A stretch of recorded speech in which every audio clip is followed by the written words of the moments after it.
बाणी गुरु गुरु है बाणी, विच बाणी अमृत सारे। गुरु बाणी कह सेवक गन मानै, पर तख गुरु निस्तारे। बाणी बिरलो विचारसी, जे को गुरमुख होए। एह बाणी महापुरख की, निज घर वासा होए। महादिवस मूरत भले, जिसको नदर करे। नानक मंगै दर्श दान, कृपा करो हरे।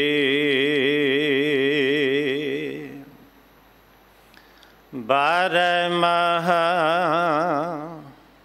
मांझ महला पंजवा, घर चौथा इक ओंकार। सतगुर प्रसाद, आषाढ़ तपंदा तिस लगै।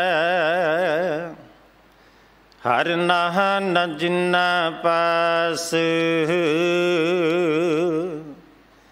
जग जीवन पुरख त्याग कै।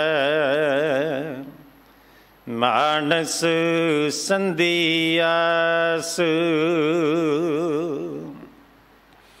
आषाढ़ तपंदा तिस लगै। हर नहा न जिन्ना पास, जग जीवन पुरख त्याग कै। मानस संधियास, दुइया भाए विगुचिया। गल पई सो जम की फास, जेहा बीजै सो लुणै। मत्थै जो लिखियास, रैन विहानी पछतानी। उठ चली गई निरास, जिनको साधु भेटिया। सो दरगाह हुए खलास, कर कृपा प्रभ अपनी। तेरे दर्शन हुए प्यास, प्रभ तुद बिन दूजा को नहीं। नानक की अरदास, आषाढ़ सुहंदा तिस लगै। जिस मन हर चरण निवास, आषाढ़ सुहंदा तिस लगै। जिस मन हर चरण निवास।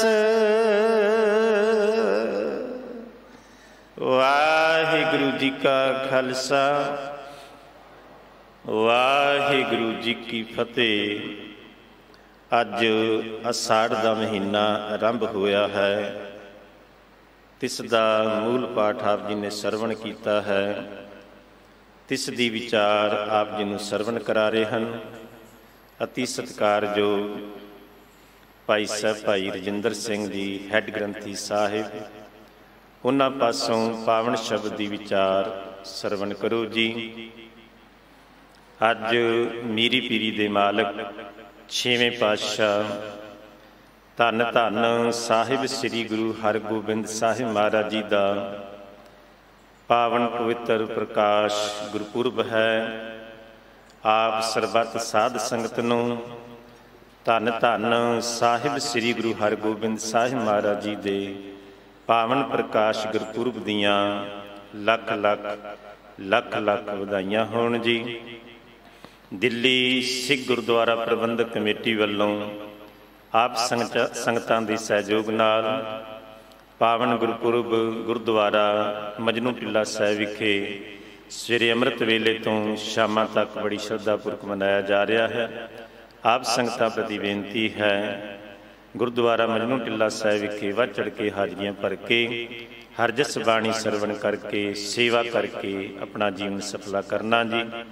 ਅੰਮ੍ਰਿਤ ਸੰਚਾਰ ਹਰ ਐਤਵਾਰ ਇਸ ਪਾਵਨ ਸਥਾਨ 'ਤੇ ਹਰ ਬੁੱਧਵਾਰ ਗੁਰਦੁਆਰਾ ਸੀਸਗੰਜ ਸਾਹਿਬ ਵਿਖੇ ਹੁੰਦਾ ਹੈ। ਕੇਸੀ ਇਸ਼ਨਾਨ ਕਰਕੇ ਦਿਨ ਦੇ 11 ਵਜੇ ਪਹੁੰਚ ਕੇ ਅੰਮ੍ਰਿਤ ਛਕ ਕੇ ਗੁਰੂ ਵਾਲੇ ਬਣ ਕੇ ਗੁਰੂ ਮਹਾਰਾਜ ਦੀਆਂ ਖੁਸ਼ੀਆਂ ਪ੍ਰਾਪਤ ਕਰਨੀਆਂ ਜੀ। ਦਿੱਲੀ ਦੇ ਇਤਿਹਾਸਕ ਗੁਰੂ ਧਾਮਾਂ ਦੀ ਕਾਰ ਸੇਵਾ ਸਤਿਕਾਰਯੋਗ ਜਥੇਦਾਰ ਬਾਬਾ ਬਚਨ ਸਿੰਘ ਜੀ ਕਰਵਾ ਰਹੇ ਹਨ। ਤਨ ਮਨ ਧਨ ਨਾਲ ਸੇਵਾ ਕਰਕੇ ਆਪਣਾ ਜੀਵਨ ਸਫਲਾ ਕਰਨਾ ਜੀ। ਆਓ ਅਗਲੇ ਸਮੇਂ ਲਈ ਗੁਰੂ ਸ਼ਬਦ ਦੀ ਵਿਚਾਰ ਨਾਲ ਜੁੜਨਾ ਕਰੀਏ ਜੀ। ਵਾਹਿਗੁਰੂ ਜੀ ਕਾ ਖਾਲਸਾ, ਵਾਹਿਗੁਰੂ ਜੀ ਕੀ ਫਤਿਹ। ਬੇਸ਼ੁਮਾਰ ਅਥਾਹ ਅਗਨਤ ਅਤੁਲੈ,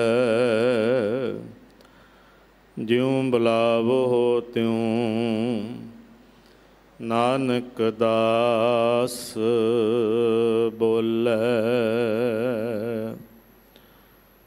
ਪੰਜ ਪਿਆਲੇ ਪੰਜ ਪੀਰ, ਛਠਮ ਪੀਰ ਬੈਠਾ ਗੁਰ ਭਾਰੀ। ਅਰਜਨ ਕਾਇਆ ਪਲਟ ਕੇ, ਮੂਰਤ ਹਰ ਗੋਬਿੰਦ ਸਵਾਰੀ। ਚੱਲੀ ਪੀੜੀ ਸੋਡੀਆਂ, ਰੂਪ ਦਿਖਾਵਣ ਵਾਰੋ ਵਾਰੀ। ਦਲ ਭੰਜਨ ਗੁਰ ਸੂਰਮਾ, ਵੱਡ ਜੋਧਾ ਬਹੁ ਪਰ ਉਪਕਾਰੀ।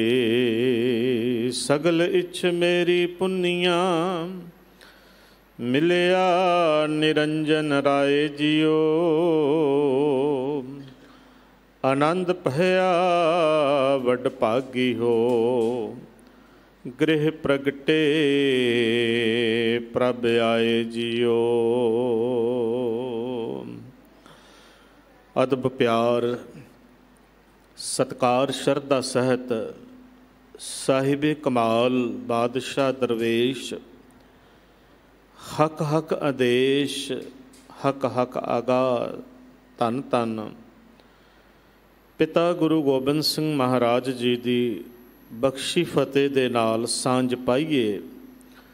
ਗੱਜ ਵੱਜ ਕੇ ਬੁਲਾਓ ਜੀ। ਵਾਹਿਗੁਰੂ ਜੀ ਕਾ ਖਾਲਸਾ, ਵਾਹਿਗੁਰੂ ਜੀ ਕੀ ਫਤਿਹ। ਆਪ ਜੀ ਬਾਲਾ ਪ੍ਰੀਤਮ ਧੰਨ ਗੁਰੂ ਹਰਕ੍ਰਿਸ਼ਨ ਸਾਹਿਬ ਮਹਾਰਾਜ ਜੀ ਦੇ ਪਾਵਨ ਅਸਥਾਨ ਗੁਰਦੁਆਰਾ ਬੰਗਲਾ ਸਾਹਿਬ ਵਿਖੇ ਜੁੜ ਕੇ ਹਾਜ਼ਰੀਆਂ ਭਰ ਕੇ ਧੰਨ ਧੰਨ ਗੁਰੂ ਗ੍ਰੰਥ ਸਾਹਿਬ ਮਹਾਰਾਜ ਜੀ ਨੂੰ ਨਤਮਸਤਕ ਹੋ ਕੇ ਆਪਣਾ ਜੀਵਨ ਸਫਲਾ ਕਰ ਰਹੇ ਹੋ।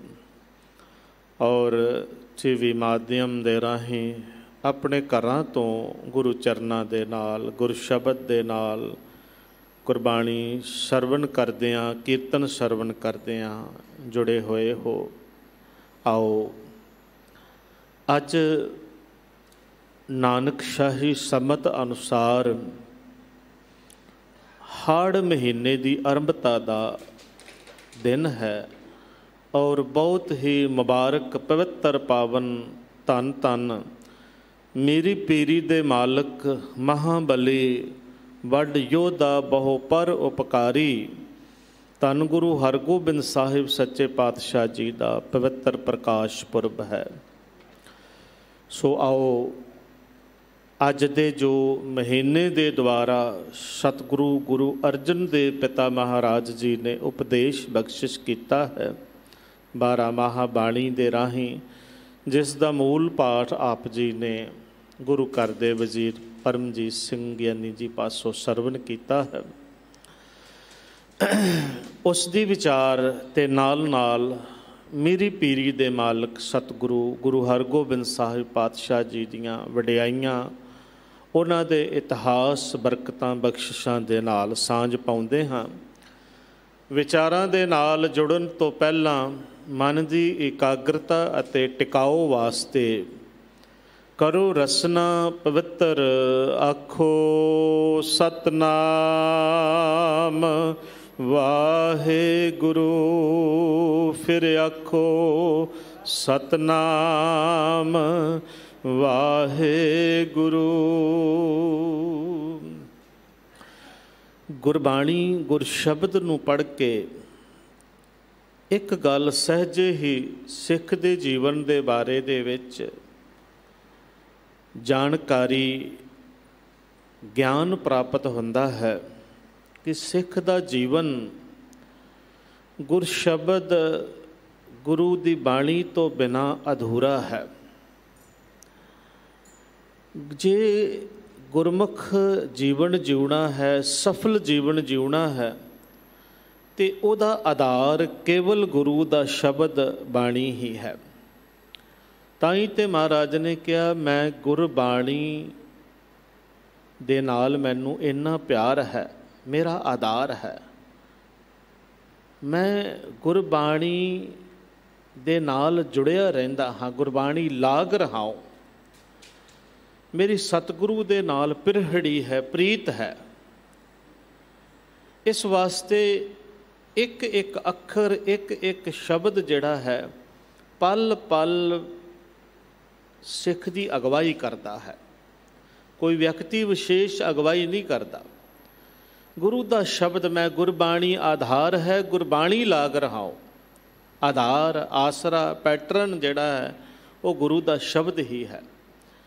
ਇਸ ਵਾਸਤੇ ਮੈਂ ਅਕਸਰ ਇਹ ਬੇਨਤੀ ਸੰਗਤ ਦੇ ਵਿੱਚ ਕਰਿਆ ਕਰਦਾ ਕਿ ਜਦੋਂ ਵੀ ਕੋਈ ਆਪਣੇ ਮਨ ਦੇ ਵਿੱਚ ਕੋਈ ਸੰਸਾ ਹੋਵੇ, ਕੋਈ ਸਹਿਮ ਹੋਵੇ, ਕੋਈ ਸਵਾਲ ਹੋਵੇ, ਕਿਸੇ ਤਰ੍ਹਾਂ ਦੀ ਵੀ ਕੋਈ ਗੁੰਜਾਇਸ਼ ਲੱਗਦਾ ਹੋਵੇ ਕਿ ਸਾਨੂੰ ਇਹ ਗੱਲ ਸਮਝ ਨਹੀਂ ਆਈ, ਸਾਡੇ ਜੀਵਨ ਵਿੱਚ ਇਸ ਗੱਲ ਦਾ ਕੀ ਮਹੱਤਵ ਹੈ, ਤਾਂ ਕਿਸੇ ਬੰਦੇ, ਕੁਬੰਦੇ, ਵਿਅਕਤੀ ਵਿਸ਼ੇਸ਼ ਨੂੰ ਪੁੱਛਣ ਦੀ ਲੋੜ ਨਹੀਂ। ਜੀਵੰਤ ਗੁਰੂ, ਗੁਰੂ ਗ੍ਰੰਥ ਸਾਹਿਬ ਸਾਡੇ ਦੇ ਵਿੱਚ ਹੈ। ਉਹ ਸਾਡੀ ਅਗਵਾਈ ਕਰਦੇ ਨੇ ਤੇ ਗੁਰੂ ਸ਼ਬਦ ਹੀ ਸਾਡੇ ਹਰ ਸੰਸੇ ਦਾ ਨਿਸਤਾਰਾ, ਪਾਰ ਉਤਾਰਾ ਕਰਦੇ ਨੇ। ਉਹਦੇ ਕੋਲੋਂ ਪੁੱਛੀਏ ਕੋਈ ਸਵਾਲ, ਕੋਈ ਗੱਲ, ਗੁਰੂ ਗ੍ਰੰਥ ਸਾਹਿਬ ਜੀ ਹੀ ਉਹਦਾ ਹੱਲ ਨੇ। ਗੁਰੂ ਦਾ ਸ਼ਬਦ ਹੀ ਹਰ ਸਮੱਸਿਆ ਦਾ ਹੱਲ ਹੈ ਸਿੱਖ ਦੀ ਜ਼ਿੰਦਗੀ ਦੇ ਵਿੱਚ। ਇਸ ਵਾਸਤੇ ਮੇਰੇ ਖਿਆਲ ਦੇ ਮੁਤਾਬਕ ਗੁਰਸ਼ਬਦ, ਗੁਰੂ ਗ੍ਰੰਥ ਸਾਹਿਬ ਜੀ ਦੇ ਆਸਰੇ ਪੜ੍ਹਨੇ ਤੋਂ ਇਲਾਵਾ ਕਿਸੇ ਹੋਰ ਮਤ, ਮਤਾਂਤ, ਕਿਸੇ ਹੋਰ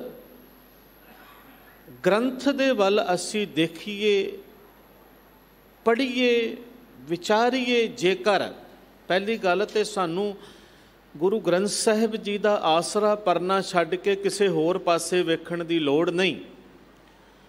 ਪਰ ਜੇ, ਕਿਉਂਕਿ ਪੜ੍ਹਨਾ ਗੁਣਨਾ ਇਹ ਸੰਸਾਰ ਦੀ ਕਾਰ ਹੈ, ਜਦੋਂ ਅਸੀਂ ਆਪਣੀ ਜ਼ਿੰਦਗੀ ਦੇ ਬਾਰੇ ਵਿਚਾਰਨਾ ਹੈ, ਸਿੱਖ ਦੀ ਜ਼ਿੰਦਗੀ ਦੇ ਬਾਰੇ ਵਿਚਾਰਨਾ ਹੈ, ਤਾਂ ਫਿਰ ਕਿਸੇ ਹੋਰ ਦੀ ਫਿਲਾਸਫੀ ਨੂੰ ਨਹੀਂ ਸਾਨੂੰ ਪੜ੍ਹਨਾ ਪਵੇਗਾ। ਸਾਨੂੰ ਆਪਣੀ ਫਿਲਾਸਫੀ, ਆਪਣੇ ਗੁਰੂ ਦੇ ਸ਼ਬਦ ਦੀ ਫਿਲਾਸਫੀ, ਸਿਧਾਂਤ, ਵਿਚਾਰਧਾਰਾ ਨੂੰ ਘੋਖਣਾ ਪਵੇਗਾ। ਉਹਦੇ ਵਿੱਚੋਂ ਸਾਡੇ ਜਿਹੜੇ ਨੇ ਸੰਸਿਆਂ ਦੇ ਜਵਾਬ ਜਿਹੜੇ ਨੇ ਉਹ ਮਿਲਣਗੇ, ਕਿਸੇ ਹੋਰ ਦੇ ਵਿੱਚੋਂ ਨਹੀਂ ਮਿਲਣਗੇ। ਇਸ ਕਰਕੇ ਗੁਰੂ ਗ੍ਰੰਥ ਸਾਹਿਬ ਸਾਡੀ ਕਸਵੱਟੀ ਹੈ, ਗੁਰਬਾਣੀ ਹੀ ਸਾਡੀ ਕਸਵੱਟੀ ਹੈ। ਅਸੀਂ ਕੋਈ ਵੀ ਗੱਲ ਕਰੀਏ, ਵਿਚਾਰੀਏ, ਜੇ ਕਿਧਰੋਂ ਪੜ੍ਹੀ ਵੀ ਹੈ, ਸੁਣੀ ਵੀ ਹੈ, ਉਹਨੂੰ ਗੁਰੂ ਗ੍ਰੰਥ ਸਾਹਿਬ ਦੀ ਬਾਣੀ ਦੀ ਕਸਵੱਟੀ 'ਤੇ ਲਾ ਕੇ ਪਰਖੀਏ। ਜੇ ਉਹ ਸਹੀ ਹੈ ਤੇ ਉਸ ਨੂੰ ਗ੍ਰਹਿਣ ਕਰ ਲਿਆ ਜਾਵੇ, ਤੇ ਜੇ ਨਾ ਸਹੀ ਹੋਵੇ ਤੇ ਉਸ ਨੂੰ ਛੱਡ ਦਿੱਤਾ ਜਾਵੇ। ਕਿਉਂਕਿ ਗੁਰ ਸ਼ਬਦ ਦੇ ਨਾਲੋਂ ਸਾਡੇ ਉੱਤੇ ਹੋਰ ਕੋਈ ਵਿਚਾਰ ਜਿਹੜੀ ਹੈ ਉਹ ਹੈਵੀ ਨਹੀਂ ਹੋ ਸਕਦੀ। ਸਭ ਸੇ ਉੱਪਰ ਗੁਰ ਸ਼ਬਦ ਵਿਚਾਰ, ਸਭ ਤੋਂ ਉੱਪਰ ਗੁਰ ਸ਼ਬਦ ਦੀ ਵਿਚਾਰ ਹੈ, ਗੁਰੂ ਦੀ ਸਿੱਖਿਆ ਹੈ। ਤਾਂ ਹੀ ਅਸੀਂ ਸਿੱਖ ਹਾਂ। ਜੇ ਅਸੀਂ ਗੁਰੂ ਦੀ ਸਿੱਖਿਆ ਨੂੰ ਸਿੱਖਦੇ ਹਾਂ, ਗੁਰਦੁਆਰੇ ਆਉਣਾ, ਗੁਰਦੁਆਰੇ ਪ੍ਰਸ਼ਾਦ ਕਰਾਉਣਾ, ਕੋਈ ਵੀ ਜਾਂ ਘਰਾਂ ਦੇ ਵਿੱਚ ਅਸੀਂ ਕਹੀਏ ਅਖੰਡ ਪਾਠ ਸਾਹਿਬ ਕਰਾਉਣਾ ਵਿਆਹਾਂ 'ਤੇ, ਸ਼ਾਦੀਆਂ 'ਤੇ, ਮਰਨਿਆਂ 'ਤੇ, ਪਰਨਿਆਂ 'ਤੇ, ਕਿਸੇ ਵੀ ਤਰ੍ਹਾਂ ਦੇ ਉੱਪਰ ਇਹ ਇੱਕ ਸਾਡੇ ਸਿੱਖ ਰਹਿਤ ਦਾ ਹਿੱਸਾ ਹੈ। ਸਿੱਖ ਅਸੀਂ ਉਦਣ ਬਣਾਂਗੇ ਜਿਸ ਦਿਨ ਅਸੀਂ ਗੁਰੂ ਦੀ ਸਿੱਖਿਆ ਨੂੰ ਸੁਣ ਕੇ ਕਮਾਉਣ ਲੱਗ ਪਵਾਂਗੇ, ਗੁਰਮਤ ਦੇ ਧਾਰਨੀ ਬਣ ਜਾਵਾਂਗੇ। ਗੁਰਮਤ ਦਾ ਧਾਰਨੀ ਹੀ ਸਿੱਖ ਹੈ। ਤੋ ਅੱਜ ਅਸੀਂ ਸ਼ਬਦ ਦੀ ਵਿਚਾਰ ਕਰਨ ਲੱਗੇ ਹਾਂ। ਮੇਰੇ ਮਨ ਦੇ ਵਿੱਚ ਇਹ ਵਿਚਾਰ ਆਉਂਦੀ ਏ ਕਿ ਦੇਖੋ ਅੱਜ ਮਹੀਨਾ ਆਰੰਭ ਹੋਇਆ ਹੈ। ਅੱਜ ਦੇ ਮਹੀਨੇ ਦੀ ਆਰੰਭਤਾ ਹੋਈ ਹੈ ਤੇ 12 ਮਾਹਾਂ ਦੀ ਬਾਣੀ ਸਾਡੀ ਅਗਵਾਈ ਕਰ ਰਹੀ ਹੈ। ਦਿਨ ਵਾਰ 7 ਬਾਣੀ ਹੈ। ਪਹਿਰਿਆਂ ਦੇ ਸਿਰਲੇਖ ਹੇਠ ਗੁਰਬਾਣੀ ਉਚਾਰਨ ਕੀਤੀ ਹੈ। ਮੈਂ ਤਾਂ ਬੇਨਤੀ ਕਰ ਰਿਹਾ ਕਿ ਪਲ ਪਲ, ਮਹੀਨੇ, ਦਿਨ, ਇਹਨਾਂ ਦਿਨਾਂ ਮਹੀਨਿਆਂ ਸਮਿਆਂ ਦੇ ਰਾਹੀਂ ਗੁਰੂ ਸਾਹਿਬ ਜੀ ਨੇ ਸਾਨੂੰ ਮੱਤ ਦਿੱਤੀ ਹੈ, ਸਿੱਖਿਆ ਦਿੱਤੀ ਹੈ। ਪਰ ਫਿਰ ਵੀ ਅਸੀਂ ਅਨਮਤਾਂ ਵੱਲ ਦੇਖਦੇ ਹਾਂ, ਦੂਜੇ ਭਾਵ ਦੇ ਵਿੱਚ ਪੈ ਕਰਕੇ ਗੁਰੂ ਦੀ ਸਿੱਖਿਆ ਸ਼ਬਦ ਤੋਂ ਦੂਰ ਹੋ ਕਰਕੇ ਤੇ ਹੋਰ ਕਰਮ ਕਰਦੇ ਫਿਰਦੇ ਹਾਂ। ਮਹਾਰਾਜ ਅੱਜ ਦੇ ਮਹੀਨੇ ਦੇ ਦੁਆਰਾ ਸਾਨੂੰ ਸਮਝਾਉਂਦੇ ਨੇ। ਇਹ 12 ਮਾਹਾਂ ਬਾਣੀ ਦੇ ਵਿੱਚ ਅਕਾਲ ਪੁਰਖ ਵਾਹਿਗੁਰੂ ਤੋਂ ਵਿਛੋੜੇ ਦਾ ਕਾਰਨ, ਟੁੱਟਣ ਦਾ ਕਾਰਨ ਤੇ ਉਸ ਦੇ ਮਿਲਾਪ ਦੇ ਲਈ ਯਤਨ, ਇਹਨਾਂ ਨੂੰ ਇਸ ਬਾਣੀ ਦੇ ਵਿੱਚ ਬੜੇ ਸੁੰਦਰ ਤਰੀਕੇ ਦੇ ਨਾਲ ਸਾਹਿਬ ਸ੍ਰੀ ਗੁਰੂ ਅਰਜਨ ਦੇਵ ਪਿਤਾ ਮਹਾਰਾਜ ਜੀ ਨੇ ਉਚਾਰਨ ਕੀਤਾ ਹੈ। ਤੇ ਪਾਤਸ਼ਾਹ ਨੇ ਆਰੰਭ ਦੇ ਵਿੱਚ ਹੀ ਕਿਹਾ, ਕਿਰਤ ਕਰਮ ਕੇ ਵਿਛੜੇ ਕਰ ਕਿਰਪਾ ਮੇਲੋ ਰਾਮ। ਹੈ ਵਾਹਿਗੁਰੂ, ਆਪਣੀਆਂ ਕਿਰਤਾਂ ਕਰਮਾਂ ਦੀ ਕਮਾਈ ਦੇ ਨਾਲ ਜੋ ਅਸੀਂ ਕੰਮ ਕਰਕੇ ਕਮਾਇਆ ਹੈ, ਉਸ ਕਮਾਈ ਦੇ ਕਾਰਨ ਤੇਰੇ ਤੋਂ ਦੂਰ ਹੋਏ ਹਾਂ, ਵਿਛੜੇ ਹਾਂ, ਟੁੱਟੇ ਹਾਂ। ਤੇਰੀ ਕਿਰਪਾ ਸਾਨੂੰ ਵਿਛੜਿਆਂ ਟੁੱਟਿਆਂ ਨੂੰ ਮਿਲਾ ਸਕਦੀ ਹੈ। ਵਿਛੜੇ ਆਪਣੇ ਕਰਮਾਂ ਕਰਕੇ ਹਾਂ, ਜੋ ਆਪਣੀ ਮਨ ਮਰਜ਼ੀ ਦੇ ਕਰਮ ਕਰਦੇ ਹਾਂ, ਵਿਸ਼ਿਆਂ ਦੇ ਵਿੱਚ ਪੈ ਕੇ, ਵਿਕਾਰਾਂ ਦੇ ਵਿੱਚ ਪੈ ਕਰਕੇ, ਹੋਰ ਕਰਮਾਂ ਦੇ ਵਿੱਚ ਲੱਗ ਕਰਕੇ ਜੋ ਅਸੀਂ ਭੈੜ ਕਮਾਉਂਦੇ ਹਾਂ, ਕੁਕਰਮ ਕਰਦੇ ਹਾਂ, ਉਹਨਾਂ ਭੈੜੇ ਕਰਮਾਂ ਦੇ ਕਾਰਨ ਤੇਰੇ ਤੋਂ ਦੂਰ ਹੋਏ ਹਾਂ। ਤੁਸੀਂ ਕਿਰਪਾ ਕਰਦੇ ਹੋ, ਮਿਹਰ ਕਰਦੇ ਹੋ, ਕਰ ਕਿਰਪਾ ਮੇਲੋ ਰਾਮ। ਸਾਨੂੰ ਵਿਛੜਿਆ ਹੋਇਆਂ ਨੂੰ, ਟੁੱਟਿਆਂ ਹੋਇਆਂ ਨੂੰ ਆਪਣੇ ਨਾਲ ਮਿਲਾ ਲਓ। 4 ਕੁੰਡਾਂ ਵੇਖ ਲਈਆਂ ਨੇ ਅਸੀਂ, 10 ਦਿਸ਼ਾਵਾਂ ਦੇ ਵਿੱਚ ਘੁੰਮ ਫਿਰ ਲਿਆ ਹੈ। 4 ਕੁੰਟ 10 ਦਿਸ਼ ਭਰਮੇ, ਥੱਕ ਆਏ ਪ੍ਰਭ ਕੀ ਸ਼ਾਮ। ਹੁਣ ਤਸੱਲੀ ਹੋ ਗਈ ਹੈ ਕਿ ਤੁਹਾਡੀ ਸ਼ਰਨ ਪੈਣ ਤੋਂ ਬਿਨਾਂ ਸਾਡਾ ਨਿਸਤਾਰਾ ਨਹੀਂ ਹੋ ਸਕਦਾ, ਸਾਡਾ ਪਾਰ ਉਤਾਰਾ ਨਹੀਂ ਹੋ ਸਕਦਾ। ਜਿੱਦਾਂ ਗਾਂ ਦੁੱਧ ਨਾ ਦੇਵੇ ਤੇ ਉਹ ਕਿਸੇ ਕੰਮ ਦੀ ਨਹੀਂ ਹੈ। ਬੰਦੇ ਦੇ ਜੀਵਨ ਦੇ ਵਿੱਚ ਸ਼ੁਭ ਕਰਮ ਨਹੀਂ ਹਨ, ਚੰਗਿਆਈਆਂ ਨਹੀਂ ਨੇ, ਸੇਵਾ ਨਹੀਂ ਹੈ, ਸਿਮਰਨ ਨਹੀਂ ਹੈ, ਤੇ ਉਹ ਵੀ ਉਸ ਪਸ਼ੂ ਵਰਗਾ, ਉਸ ਗਾਂ ਵਰਗਾ ਹੈ ਜਿਹੜਾ ਦੁੱਧ ਦੇਣ ਤੋਂ ਅਸਮਰੱਥ ਹੈ। ਦੁੱਧ ਸ਼ੁਭ ਕਰਮਾਂ ਦਾ ਪ੍ਰਤੀਕ ਹੈ। ਧੇਨ ਦੁੱਧੇ ਤੇ ਬਾਹਰੀ ਕਿਤੇ ਨਾ ਆਵੇ ਕਾਮ, ਜਲ ਬਿਨ ਸ਼ਾਖ ਕੁਮਲਾਵਤੀ ਉਪਜੇ ਨਾਹੀ ਦਾਮ। ਜੇ ਫਸਲ ਨੂੰ ਪਾਣੀ ਨਾ ਮਿਲੇ, ਉਹਦਾ ਮੁੱਲ ਮੰਡੀ ਦੇ ਵਿੱਚ ਪੈ ਜਾਏਗਾ ਉਸ ਫਸਲ ਦਾ। ਜਿਸ ਫਸਲ ਨੂੰ ਪਾਣੀ ਹੀ ਨਹੀਂ ਮਿਲਿਆ, ਜਿਸ ਨੂੰ ਚੰਗੇ ਵਿਚਾਰਾਂ ਦੀ, ਜਿਸ ਜੀਵਨ ਦੇ ਵਿੱਚ ਖੁਰਾਕ ਨਹੀਂ ਹੈ, ਸੇਵਾ ਦੀ, ਸਿਮਰਨ ਦੀ, ਬੰਦਗੀ ਦੀ, ਗੁਰੂ ਦੇ ਸ਼ੁਭ ਗਿਆਨ ਦੀ ਜਿਹਦੇ ਕੋਲ ਖੁਰਾਕ ਨਹੀਂ ਹੈ, ਸੱਚ ਜਾਣਿਓ ਉਹ ਉਸ ਫਸਲ ਵਰਗਾ ਹੈ ਜਿਸ ਨੂੰ ਪਾਣੀ ਨਹੀਂ ਮਿਲਿਆ ਤੇ ਉਹਦਾ ਮੁੱਲ ਮੰਡੀ ਦੇ ਵਿੱਚ ਨਹੀਂ ਹੈ। ਇਸੇ ਤਰ੍ਹਾਂ ਜੀਵਨ ਦੇ ਵਿੱਚ, ਸੰਸਾਰ ਦੇ ਵਿੱਚ ਵਿਚਰਦਿਆਂ ਉਸ ਜ਼ਿੰਦਗੀ ਦਾ ਵੀ ਕੋਈ ਮੁੱਲ ਨਹੀਂ ਹੈ ਜਿਸ ਜ਼ਿੰਦਗੀ ਦੇ ਵਿੱਚ ਨਾਮ ਸਿਮਰਨ ਦੀ ਕਮਾਈ ਨਹੀਂ ਹੈ। ਹਜ਼ੂਰ ਕਹਿੰਦੇ ਨੇ, ਜਲ ਬਿਨ ਸ਼ਾਖ ਕੁਮਲਾਵਤੀ ਉਪਜੇ ਨਾਹੀ ਦਾਮ। ਦਾਮ ਦਾ ਮਤਲਬ ਹੈ ਮੁੱਲ, ਪੈਸੇ, ਦਾਮ ਪੈਸੇ, ਰੁਪਏ ਨਹੀਂ ਮਿਲਦੇ ਉਹਦੀ ਭਾਵ ਉਹਦੀ ਕੀਮਤ ਕੋਈ ਨਹੀਂ ਹੈ। ਉਸ ਮਨੁੱਖੀ ਜੀਵਨ ਦੀ ਵੀ ਕੋਈ ਕੀਮਤ ਨਹੀਂ ਹੈ ਜਿਸ ਜੀਵਨ ਦੇ ਵਿੱਚ ਸੇਵਾ ਨਹੀਂ ਹੈ, ਸਿਮਰਨ ਨਹੀਂ ਹੈ, ਜਿਸ ਜੀਵਨ ਦੇ ਵਿੱਚ ਪਰ ਉਪਕਾਰ ਨਹੀਂ ਹੈ। ਇਹ ਸਾਰਾ ਕੁਝ ਤਾਂ ਹੀ ਆਵੇਗਾ ਜਦੋਂ ਅਸੀਂ ਉਸ ਮਾਲਕ ਦੀ ਯਾਦ ਦੇ ਵਿੱਚ ਜੁੜਾਂਗੇ। ਹਰ ਨਾਹ ਨਾ ਮਿਲੀਏ ਸਾਜਨੇ ਕਤ ਪਾਈਏ ਵਿਸ਼ਰਾਮ। ਹਰੀ ਨਾ ਪਰਮਾਤਮਾ ਜਿੰਨੀ ਦੇਰ ਤੱਕ ਨਹੀਂ ਮਿਲਦਾ, ਉਸ ਆਤਮਾ ਨੂੰ ਕਦੇ ਵੀ ਟਿਕਾਓ ਨਹੀਂ ਮਿਲ ਸਕਦਾ ਜਿਸ ਨੂੰ ਮਾਲਕ ਅਕਾਲ ਪੁਰਖ ਪ੍ਰਭੂ ਪਰਮਾਤਮਾ ਦੀ ਪ੍ਰਾਪਤੀ ਨਹੀਂ ਹੋਈ। ਤੇ ਪਾਤਸ਼ਾਹ ਕਹਿੰਦੇ ਨੇ, ਜਿਵੇਂ ਕੋਈ ਇਸਤਰੀ ਦਾ ਪਤੀ ਬਾਹਰ ਗਿਆ ਹੋਵੇ ਤੇ ਉਹਨੂੰ ਘਰ ਦੇ ਵਿੱਚ ਚੈਨ ਨਹੀਂ ਆਉਂਦਾ, ਖਾਣਾ ਪੀਣਾ ਪਹਿਨਣਾ ਕੁਝ ਵੀ ਚੰਗਾ ਨਹੀਂ ਲੱਗਦਾ। ਰਾਤ ਨੂੰ ਨਿੰਦਰ ਵੀ ਨਹੀਂ ਪੈਂਦੀ। ਮਹਾਰਾਜ ਕਹਿੰਦੇ ਨੇ ਇਸੇ ਤਰ੍ਹਾਂ ਪਰਮੇਸ਼ਰ ਤੋਂ ਟੁੱਟਿਆਂ ਹੋਇਆਂ, ਉਸ ਸੁਖ ਦਾਤੇ ਵਾਹਿਗੁਰੂ ਤੋਂ ਵਿਸਰਿਆ ਹੋਇਆਂ ਨੂੰ, ਉਸ ਪਰਮਾਤਮਾ ਨੂੰ ਭੁੱਲਿਆਂ ਹੋਇਆਂ ਨੂੰ ਵੀ ਟਿਕਾਉ ਨਹੀਂ ਮਿਲ ਸਕਦਾ। ਤੇਨ ਦੁੱਧੇ ਤੇ ਬਾਹਰੀ ਕਿਤੇ ਨਾ ਆਵੇ ਕਾਮ, ਜਲ ਬਿਨ ਸ਼ਾਖ ਕੁਮਲਾਵਤੀ ਉਪਜੇ ਨਾਹੀ ਦਾਮ। ਹਰ ਨਾਹ ਨਾ ਮਿਲੀਏ ਸਾਜਨੈ ਕਤ ਪਾਈਏ ਵਿਸ਼ਰਾਮ। ਜਿਤ ਘਰ ਹਰ ਕੰਤ ਨਾ ਪ੍ਰਗਟਈ ਪੱਠ ਨਗਰ ਸੇ ਗ੍ਰਾਮ। ਸਰਬ ਸ਼ਿੰਗਾਰ ਤੰਬੋਲ ਰਸ ਸਣ ਦੇਹੀ ਸਭ ਖਾਮ। ਪ੍ਰਭ ਸੁਆਮੀ ਕੰਤ ਵਿਹੂਣੀਆਂ ਮੀਤ ਸੱਜਣ ਸਭ ਜਾਮ। ਨਾਨਕ ਕੀ ਬੇਨੰਤੀਆ ਕਰ ਕਿਰਪਾ ਦੀਜੇ ਨਾਮ। ਹਰ ਮੇਲੋ ਸੁਆਮੀ ਸੰਗ ਪ੍ਰਭ ਜਿਸ ਕਾ ਨਿਹਚਲ ਧਾਮ। ਇਸ ਪੌੜੀ ਦੇ ਰਾਹੀਂ ਨਾਲੇ ਅਰਦਾਸ ਕਰਨ ਦੀ ਜਾਚ ਵੀ ਸਾਨੂੰ ਸਿਖਾਈ ਹੈ। ਇਹ ਆਪਣੇ ਆਪ ਦੇ ਅੰਦਰ ਇਹ ਅਹਿਸਾਸ ਕਰ ਲਈਏ ਕਿ ਅਸੀਂ ਉਸ ਮਾਲਕ ਤੋਂ ਟੁੱਟੇ ਹੋਏ ਹਾਂ, ਵਿਛੜੇ ਹੋਏ ਹਾਂ, ਭੁੱਲੇ ਹੋਏ ਹਾਂ। ਉਹਦੀ ਕਿਰਪਾ ਮਿਲਾ ਸਕਦੀ ਹੈ। ਗੁਰੂ ਦੇ ਚਰਨਾਂ ਦੇ ਵਿੱਚ ਅਰਦਾਸ ਕਰੀਏ ਕਿ ਉਹ ਉਸ ਵਿਛੜੇ ਹੋਏ ਪ੍ਰਭੂ ਦੇ ਨਾਲ ਸਾਨੂੰ ਮਿਲਾ ਦੇਵੇ, ਜਿਹਦਾ ਘਰ ਨਿਹਚਲ ਹੈ, ਅਡੋਲ ਹੈ।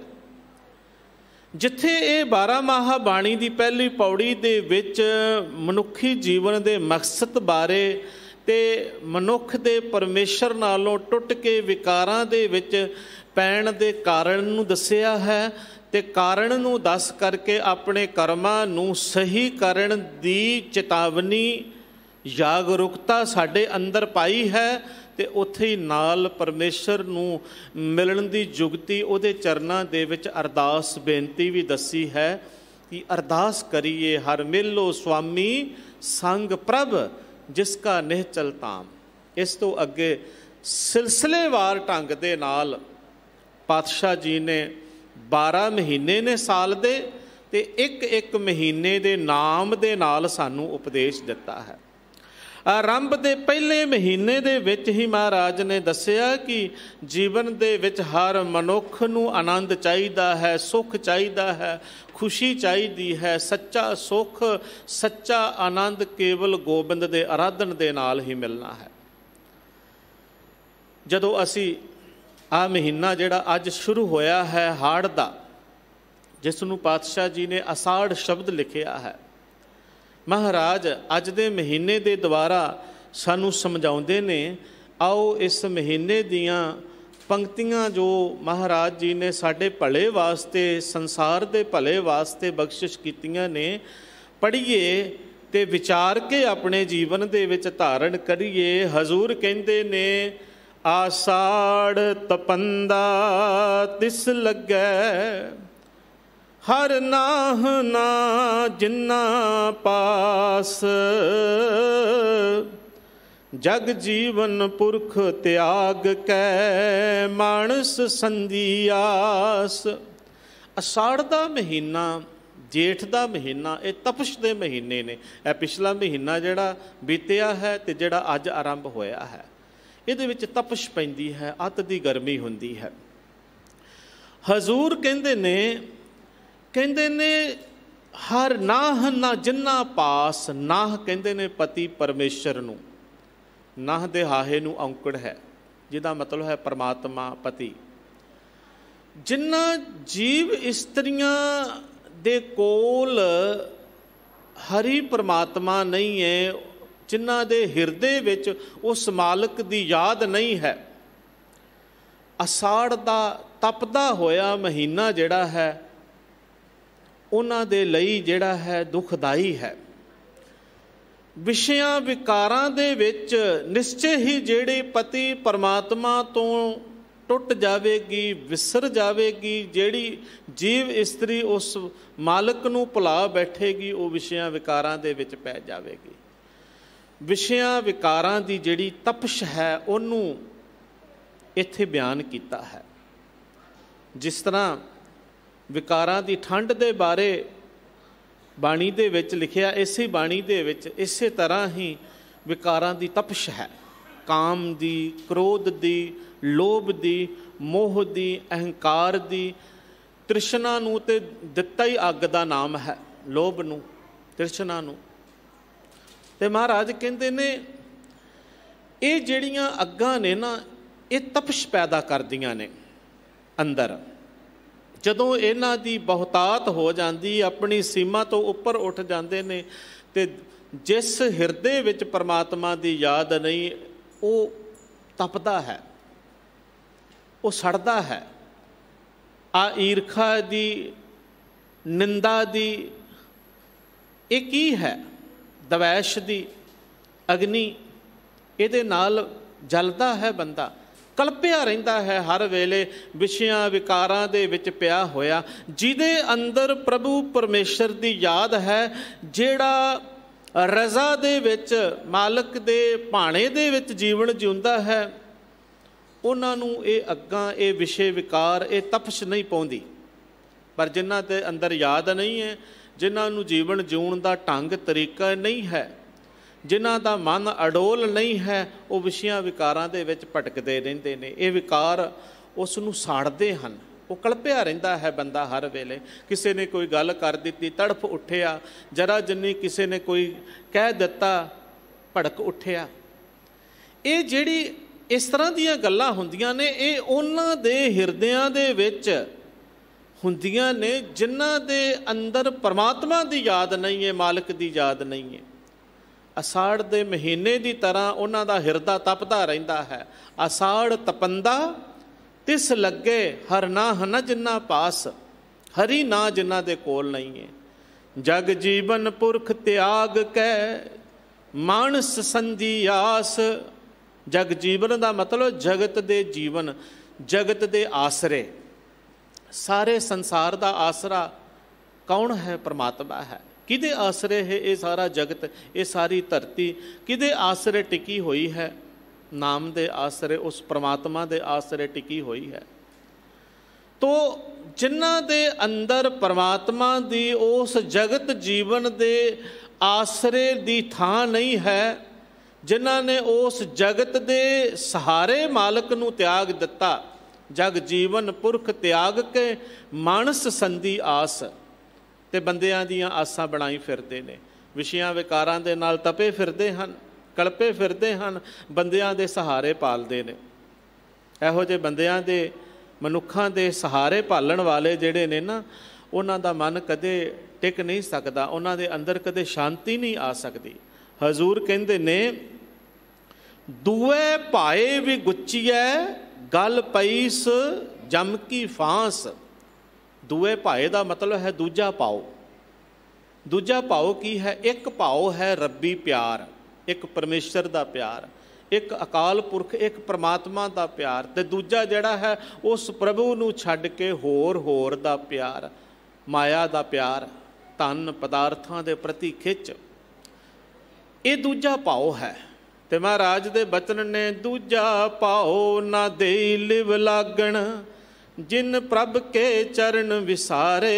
ਇਹ ਦੂਜਾ ਭਾਉ ਜਿਹੜਾ ਇਹਨੇ ਲਿਵ ਨਹੀਂ ਲੱਗਣ ਦਿੰਦਾ, ਪਰਮਾਤਮਾ ਦੇ ਨਾਲ ਜੁੜਨ ਨਹੀਂ ਦਿੰਦਾ, ਪ੍ਰਭੂ ਦੇ ਚਰਨਾਂ ਤੋਂ ਦੂਰ ਕਰ ਦਿੰਦਾ ਹੈ। ਇਸ ਕਰਕੇ ਜੇ ਅਸੀਂ ਸਫਲ ਹੋਣਾ ਹੈ ਤੇ ਦੂਜੇ ਭਾਉ ਨੂੰ ਤਿਆਗਣਾ ਪਏਗਾ। ਇੱਕ ਪ੍ਰਭੂ ਦੀ ਯਾਦ ਨੂੰ ਛੱਡ ਕੇ, ਇੱਕ ਪਰਮੇਸ਼ਰ ਪੂਜਾ ਅਕਾਲ ਕੀ ਦੇ ਸਿਧਾਂਤ ਨੂੰ ਛੱਡ ਕੇ ਹੋਰ ਭਾਉ ਜਿਹੜਾ ਹੈ, ਉਹ ਚਾਹੇ ਕਿਸੇ ਵੀ ਪ੍ਰਤੀ ਹੈ, ਬੜੀ ਸਿੱਧੀ ਤੇ ਸਪਸ਼ਟ ਹੈ। ਰੱਬੀ ਪਿਆਰ ਨੂੰ ਛੱਡ ਕੇ, ਹਰ ਕਾ ਸਿਮਰਨ ਛਾੜ ਕੇ, ਅਹੋਈ ਰਾਖੇ ਨਾਰ ਗਦਹੀ ਹੋਏ ਕੇ ਅਵਤਰੇ ਭਾਰ ਸਹਿ ਮਨ ਚਾਰ। ਇੱਦਾਂ ਦੇ ਬੜੇ ਸ਼ਬਦ ਸ਼ਲੋਕ ਕਬੀਰ ਸਾਹਿਬ ਮਹਾਰਾਜ ਜੀ ਦੇ, ਸਤਿਗੁਰੂ ਦੀ ਹੋਰ ਬਾਣੀ ਦੇ ਵਿੱਚ ਅੰਕਿਤ ਨੇ, ਜਿਹੜੇ ਸਾਨੂੰ ਸੁਚੇਤ ਕਰਦੇ ਨੇ ਦੂਜੇ ਭਾਉ ਤੋਂ, ਕਿ ਅਸੀਂ ਦੂਜੇ ਭਾਉ ਦੇ ਵਿੱਚ ਨਹੀਂ ਪੈਣਾ, ਦੂਜੇ ਦੇ ਪਿਆਰ ਦੇ ਵਿੱਚ ਨਹੀਂ ਪੈਣਾ, ਇੱਕ ਦੇ ਪਿਆਰ ਦੇ ਵਿੱਚ ਰਹਿਣਾ ਹੈ। ਉਹ ਇੱਕ ਦਾ ਪਿਆਰ, ਇੱਕ ਪਰਮੇਸ਼ਰ ਦਾ, ਇੱਕ ਅਕਾਲ ਪੁਰਖ ਵਾਹਿਗੁਰੂ ਦਾ ਪਿਆਰ ਹੈ। ਜਦੋਂ ਅਸੀਂ ਉਸ ਨੂੰ, ਉਸ ਜਗਤ ਦੇ ਆਸਰੇ ਨੂੰ ਛੱਡ ਕੇ ਹੋਰ ਦੇ ਭਾਉ ਦੇ ਵਿੱਚ ਪੈ ਗਏ ਤਾਂ ਕੀ ਹੋਵੇਗਾ? ਵਿਗੁੱਚੀਐ। ਵਿਗੁੱਚੀਏ ਦਾ ਮਤਲਬ ਹੈ ਖੁਆਰ ਹੋਣਾ, ਵਿਗੁੱਚਣਾ। ਫਿਰ ਬੰਦਾ ਖੁਆਰ ਹੁੰਦਾ ਹੈ ਦੂਜੇ ਭਾਉ ਦੇ ਵਿੱਚ ਪੈ ਕਰਕੇ, ਤੇ ਉਹਦੇ ਗਲ ਦੇ ਵਿੱਚ ਵਿਸ਼ਿਆਂ ਵਿਕਾਰਾਂ ਦੇ ਜਮਾਂ ਦੀ ਫਾਹੀ ਪਈ ਰਹਿੰਦੀ। ਗਲ ਪਈ ਸੋ ਜਮ ਕੀ ਫਾਂਸ। ਵਿਕਾਰ ਨਹੀਂ ਉਹਦਾ ਪਿੱਛਾ ਛੱਡਦੇ।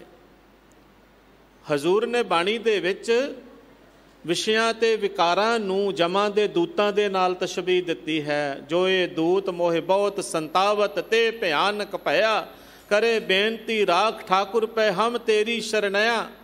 ਜਦੋਂ ਕੋਈ ਗੁਰੂ ਦੀ ਸ਼ਰਨ ਦੇ ਵਿੱਚ ਆ ਜਾਵੇ, ਰਜ਼ਾ ਦੇ ਵਿੱਚ ਆ ਜਾਵੇ, ਤਾਂ ਫਿਰ ਇਹੀ ਵਿਕਾਰ, ਇਹੀ ਜਮਾਂ ਦੇ ਦੂਤ ਉਹਦੇ ਅੱਗੇ ਹੱਥ ਜੋੜਦੇ ਨੇ, ਸਾਨੂੰ ਬਚਾ ਲਏ ਆਪਣੇ ਮਾਲਕ ਤੋਂ।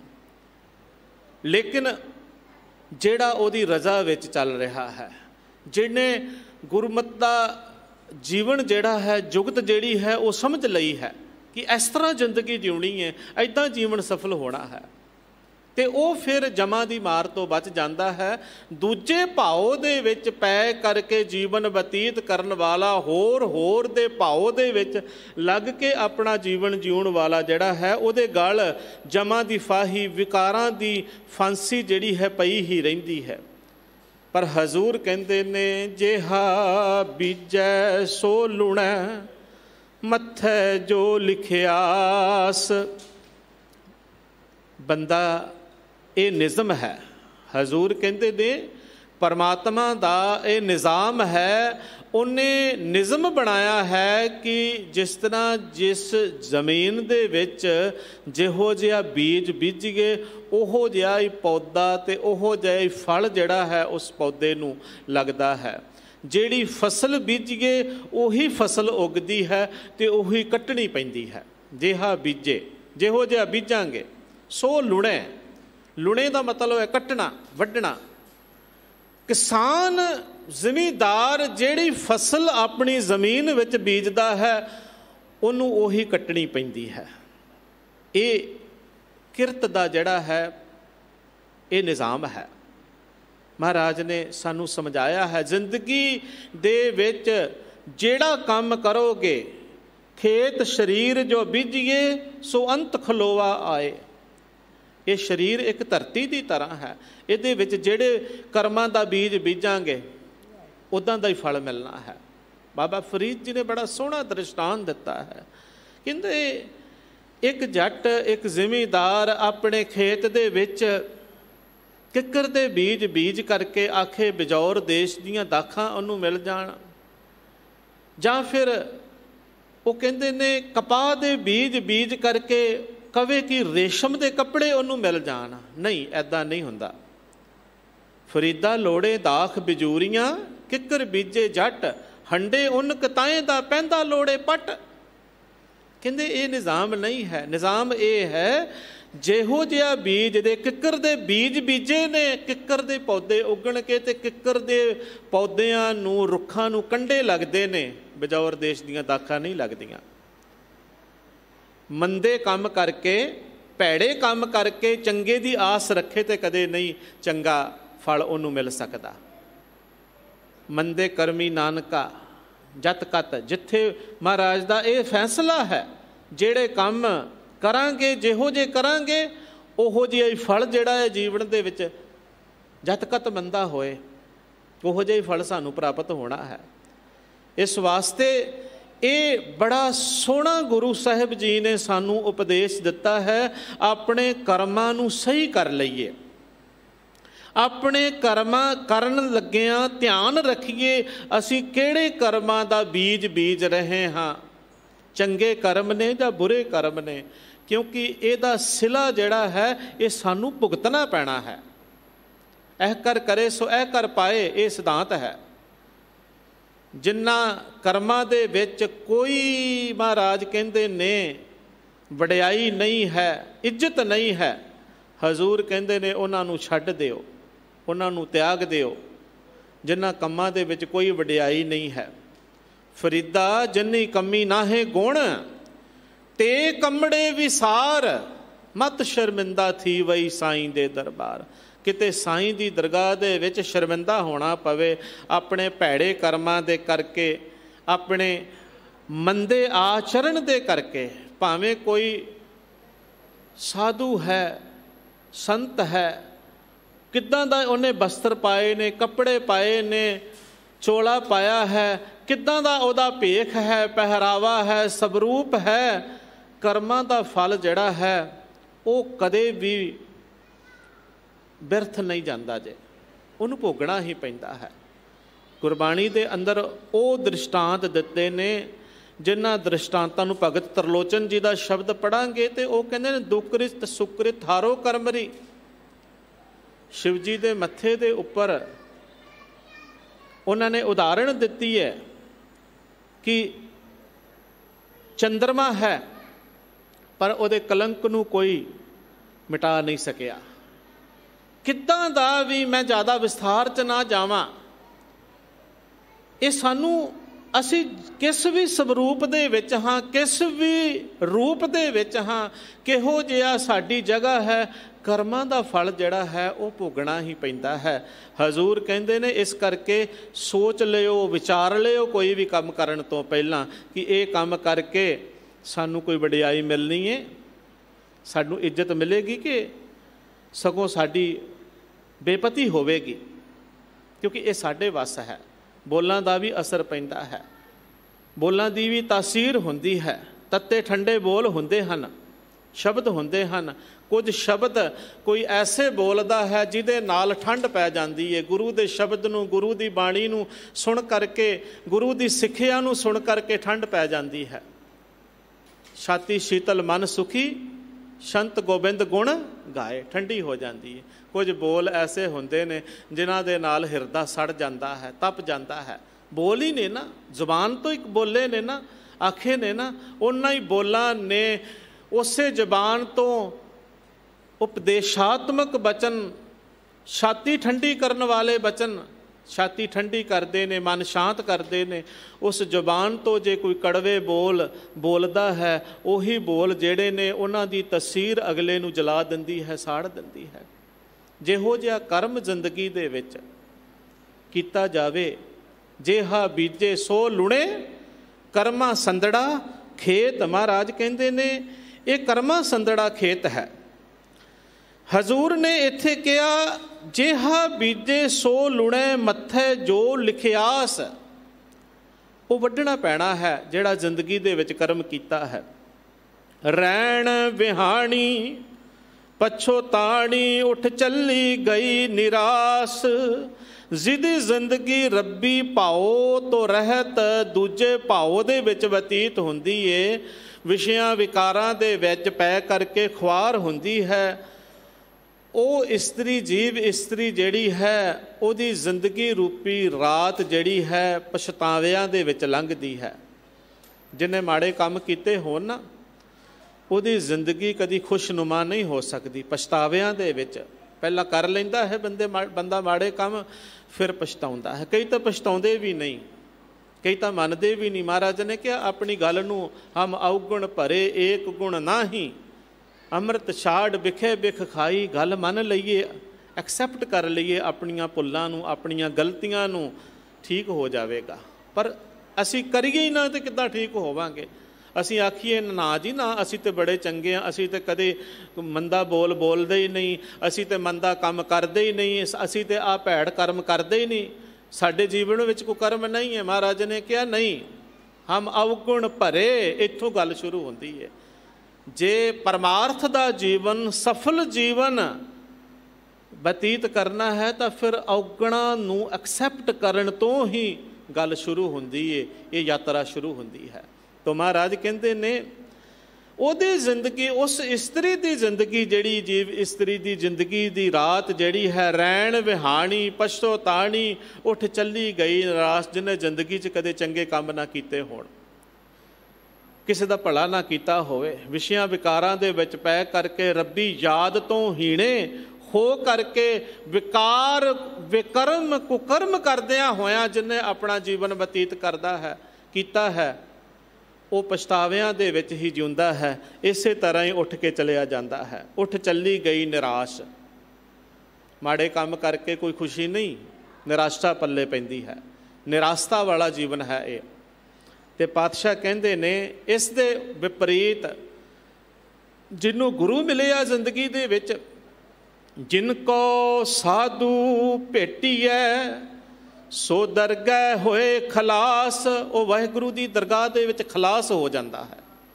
ਖਲਾਸ ਦਾ ਮਤਲਬ ਹੈ ਮੁਕਤ ਹੋ ਜਾਣਾ, ਵਿਸ਼ਿਆਂ ਵਿਕਾਰਾਂ ਤੋਂ ਮੁਕਤੀ ਪਾ ਲੈਣੀ।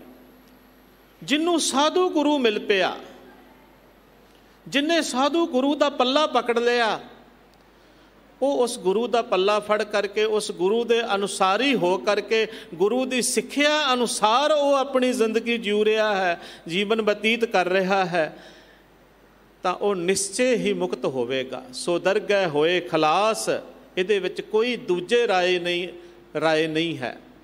ਪਾਤਸ਼ਾਹ ਕਹਿੰਦੇ ਨੇ, ਮੈਂ ਅਰਦਾਸ ਕਰਦਾ ਹਾਂ, ਕਰ ਕਿਰਪਾ ਪ੍ਰਭ ਆਪਣੀ, ਤੇਰੇ ਦਰਸ਼ਨ ਹੋਏ ਪਿਆਸ। ਹੇ ਪ੍ਰਭੂ, ਆਪਣੀ ਕਿਰਪਾ ਕਰ, ਆਪਣੀ ਮਿਹਰ ਕਰ, ਮੇਰੇ ਅੰਦਰ ਤੇਰੇ ਦਰਸ਼ਨਾਂ ਦੀ ਤਾਂਘ ਬਣੀ ਰਵੇ, ਪਿਆਸ ਬਣੀ ਰਵੇ।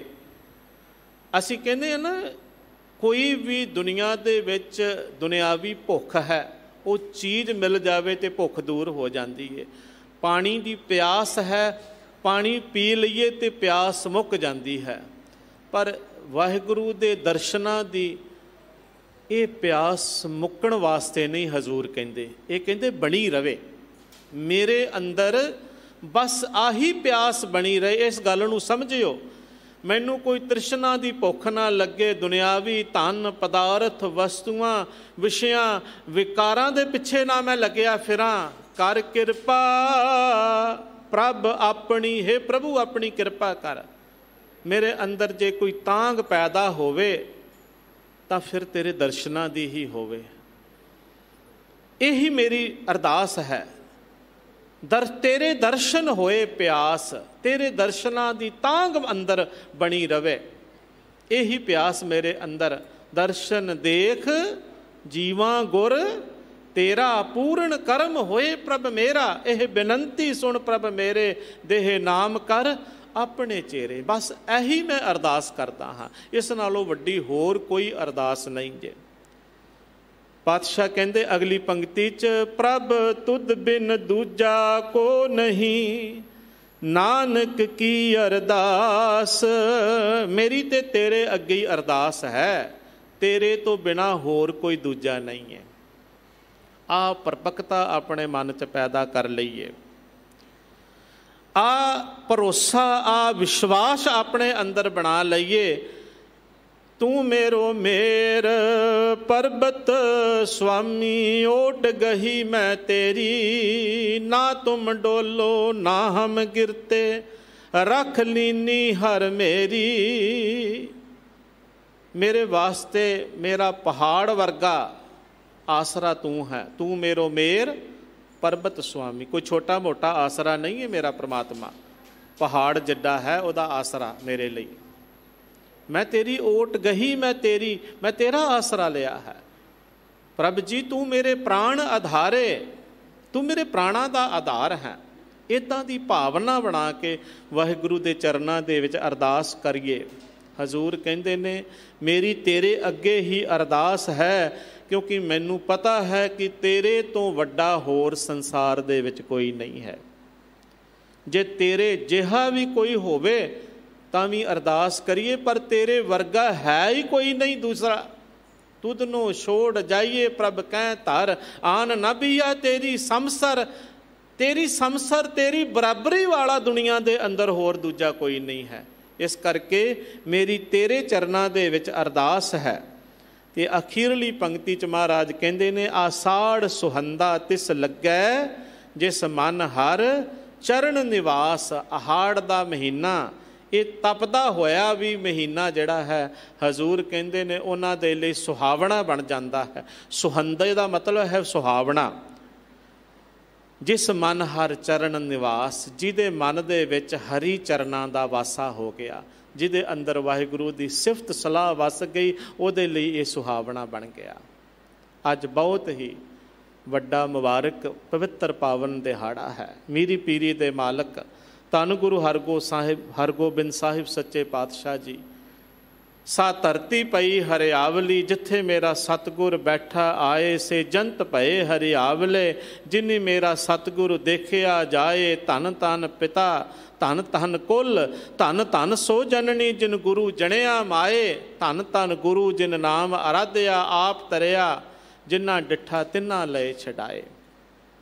ਉਹ ਧਰਤੀ ਭਾਗਾਂ ਵਾਲੀ ਗੁਰੂ ਕੀ ਵਡਾਲੀ ਵਿਖੇ, ਜੋ ਅੰਮ੍ਰਿਤਸਰ ਦੇ ਕੋਲ ਹੀ ਅਸਥਾਨ ਹੈ, ਇਸ ਅਸਥਾਨ ਦੇ ਉੱਪਰ ਮਾਤਾ ਗੰਗਾ ਦੇਈ ਜੀ ਦੀ ਪਵਿੱਤਰ ਕੁੱਖ ਤੋਂ ਧੰਨ ਧੰਨ ਪਿਤਾ ਗੁਰੂ ਅਰਜਨ ਦੇਵ ਮਹਾਰਾਜ ਜੀ, ਧੰਨ ਧੰਨ ਕੁੱਲ, ਧੰਨ ਧੰਨ ਸੋ ਜਨਨੀ ਜਿਨ ਗੁਰੂ ਜਣਿਆ ਮਾਏ।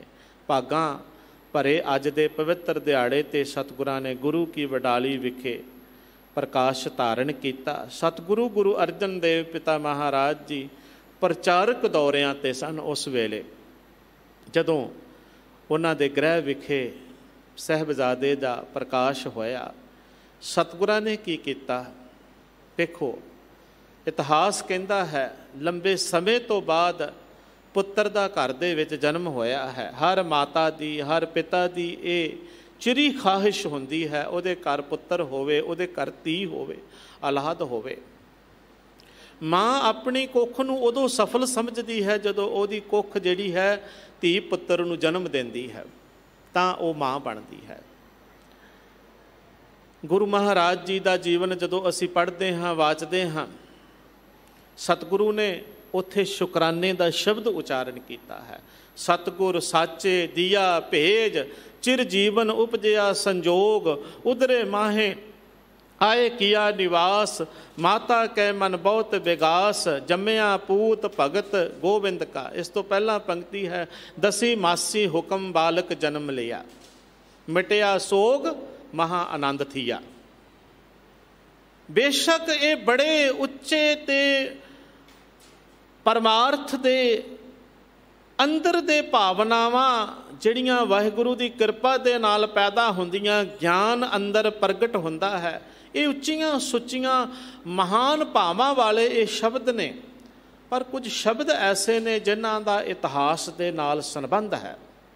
ਗੁਰੂ ਅਰਜਨ ਦੇਵ ਪਿਤਾ ਮਹਾਰਾਜ ਜੀ ਦੀ ਜਦੋਂ ਅਸੀਂ ਬਾਣੀ ਪੜ੍ਹਦੇ ਨਾ, ਉਹਨਾਂ ਦੀ ਬਾਣੀ ਦੇ ਵਿੱਚੋਂ ਸਾਨੂੰ ਪਲ ਪਲ, ਪੈਰ ਪੈਰ 'ਤੇ ਸ਼ੁਕਰਾਨਾ, ਧੰਨਵਾਦ ਵਾਹਿਗੁਰੂ ਦਾ ਕਰਨ ਦੀ ਜਿਹੜੀ ਹੈ ਉਹ ਸਿੱਖਿਆ ਮਿਲਦੀ ਹੈ। ਤੁਸੀਂ ਕੋਈ ਵੀ ਸ਼ਬਦ ਪੜ੍ਹ ਲਓ, ਹਰ ਸ਼ਬਦ ਦੇ ਵਿੱਚੋਂ ਵਾਹਿਗੁਰੂ ਦਾ ਸ਼ੁਕਰਾਨਾ ਝਲਕੇਗਾ।